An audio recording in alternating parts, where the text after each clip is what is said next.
When it comes to electric guitars, sometimes what seems like a real big problem can turn into an absolute blessing in disguise. Such a thing just happened recently, but not for us, for you. This is a Kahler Flyer. It was our budget model in the 80s, but still 100% made in America. This is a really great bridge. Now, is it as good as our hybrid or our professional? No, it's not. And that's why it was discontinued. But we recently found a cache of these things in the warehouse, somewhere around 90. So we decided to start selling them. And they were kind of trickling out, no big deal, until somebody discovered this. We had a customer buy a Flyer, and they were shocked to find out there was no lockout screw like there is on the hybrid and the professional. The lockout screw is a much newer thing than the 80s. As such, this person was pretty disappointed and said, I want my money back, but this is a closeout item and all sales are final. I had to go and mention that on social media, and these things started flying off the shelves. At the time of shooting this, we've got somewhere around 50 left, and they've been marked down to where we're just blowing them out. You know, we can't sell them for any lower. It's under $200 for a made in America Kahler bridge. So why would we blow this thing out instead of just keeping it in production? The number one reason are the saddles. You see, these old school saddles, they're not as good as the ones that we currently have. They are not adjustable as far as string spacing goes. Now, you can adjust your radius and you can adjust your intonation just like you can any other bridge. But our current models, you can also change your string spread. That's really handy. You can't do it with a Flyer. However, if you compare the Flyer to a standard Fender bridge, and this one came off of an American Strat. In fact, the one that we made the replica for Glenn Tipton Strat that we're going to be auctioning off for Glenn Tipton Parkinson's Foundation with help from our good buddy Glenn Fricker. If we look close at this bridge, we're going to be able to see something very quickly. The Fender bridge that came on this 6-hole American Fender has those two height adjustment screws that the string goes in between. There's absolutely nothing to keep the thing centered in there. It's just going to bounce in between the two. And that's just a completely and totally flat plate right there. So what can happen, especially if you have this thing set up wrong, is it can rock back and forth, and that compromises your tuning stability dramatically. Now, unlike the Fender bridge, you'll notice when I take that saddle off, we have 2 tracks that are right in there. And that's to keep those 2 screws in line so they won't wiggle wobble back and forth, thereby increasing your tuning stability. Is that as stable as our new saddles? No. But is it better than what comes on most modern day things? Absolutely. And this is discontinued 1985 tech we're talking about. One more thing that makes the Flyer a little less desirable, and this right here is the biggest deal to me. This arm doesn't have that in-between hole for a clutch. As such, it just flip-flops around until it gets to wherever it is that it's tight.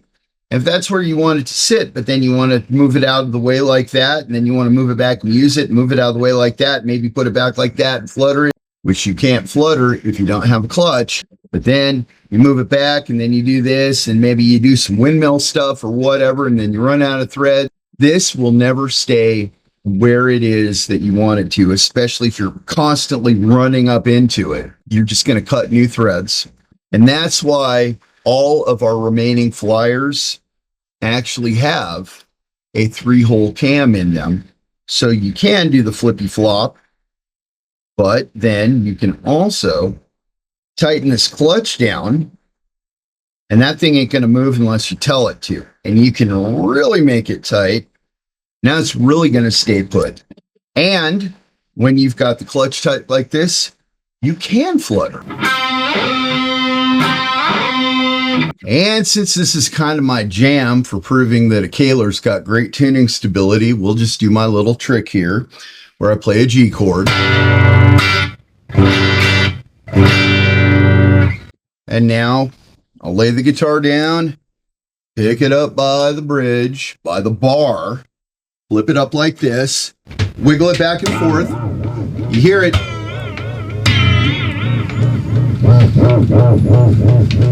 I'm not being nice.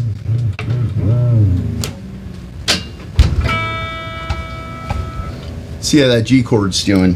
Whoops. Now let's see how that G chord's doing. Unedited, so you know that I didn't doctor the damn thing. Now, something else I should let you in on is that with a little bit of modification, you can actually change these saddles to the new saddles. So now we've got 2 of the 3 major issues with the Flyer taken care of.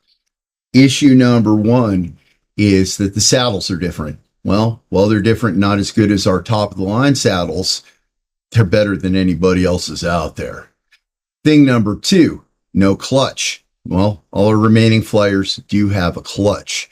So thing number 3, the lock-off screw. The main thing about the lock-off screw is that there's just absolutely no way to put one in there unless you're going to drill one yourself, then change out the cam and do a bunch of other stuff. And it's just not worth it. And more than likely, not going to work out. But it's really, really helpful as far as setting these things up to immobilize the bridge. That lock-off screw really helps with that. Well, we have a workaround. Thanks to a buddy of mine that called up and said, I got a Kahler that has been around so long, it's got the funk of 40,000 years on it.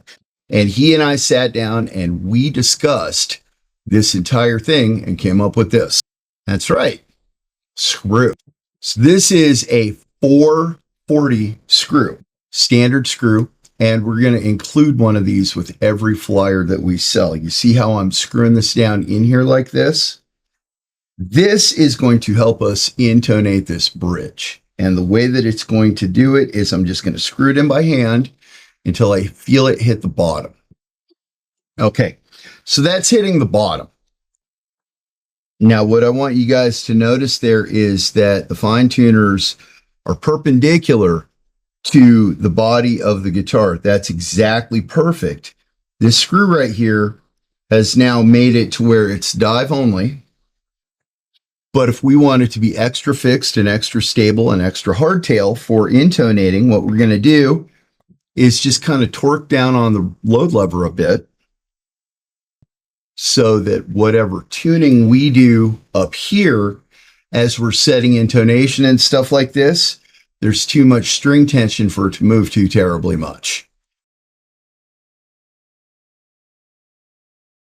Once we get it to the point where that's all good, what we'll do is we'll back this thing out and watch for the fine tuners to jump a little bit. Okay, so now all the tension is off of this screw. I can take it out by hand. Once I get the screw out, I can change it back to the original screw. There's the original screw right there.